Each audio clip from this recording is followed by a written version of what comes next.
हरे Krishna. ISKCON से related दो question है। पहला क्वेश्चन है, क्या इस्कॉन ब्रेन वॉश करता है? सेकंड, मनी ट्रांसफर, क्या इस्कॉन इंडिया से बाहर पैसा भेजता है? ये दोनों क्वेश्चन के डाउट पहले मेरे को भी थे, मैंने क्लियर करे, सोचा आपसे डिस्कस करा जाए। पहला क्वेश्चन है, इस्कॉन क्या ब्रेन वॉश करता है? तो जी हाँ, बिल्कुल इस्कॉन ब्रेन वॉश करता है, क्योंकि वो साफ किस चीज को करा जाता है? जो चीज पहले से गंदी हो उसे साफ किया जाता है। पहली बात तो आप में ब्रेन ही नहीं है। अगर ब्रेन होता तो इस तरह के क्वेश्चन नहीं करते आप।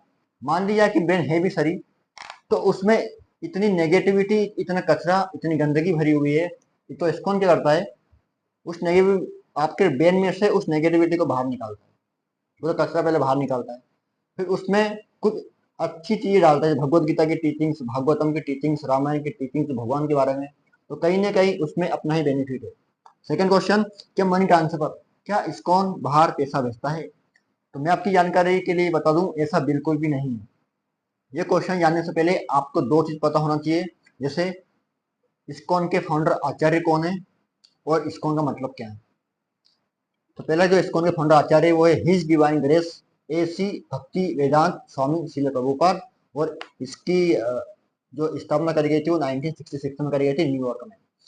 सेकंड, इसका मतलब होता है international society for Krishna consciousness, अंतरराष्ट्रीय कृष्ण भावनात्मक संघ।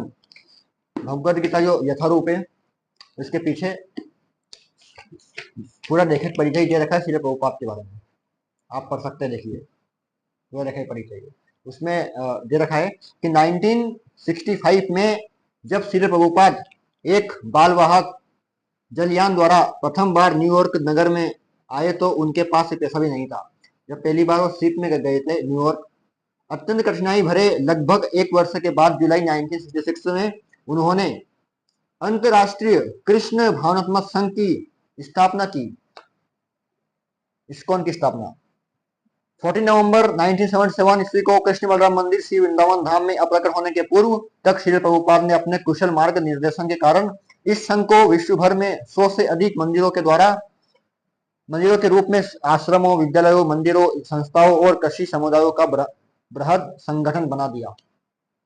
इसके साथ साथ प्रभुपाद ने कुछ इस्कॉन के कुछ स्टेटमेंट दिए थे, कुछ रूल्स रेगुलेशन दिए थे, जैसे जो बिलीफ है वो स्पिरिचुअल होगा, बिहेवियर प्रोफेशनल होगा, प्रिंसिपल ग्लोबल होगा, यानी कि जो रूल्स रेगुलेशन है वो ग्लोबल होंगे, इंटरनेशनली रूल्स रेगुलेशन होंगे, लायक काबिल व्यक्ति को ही गुरु बनाया जाता है। Second, resource local,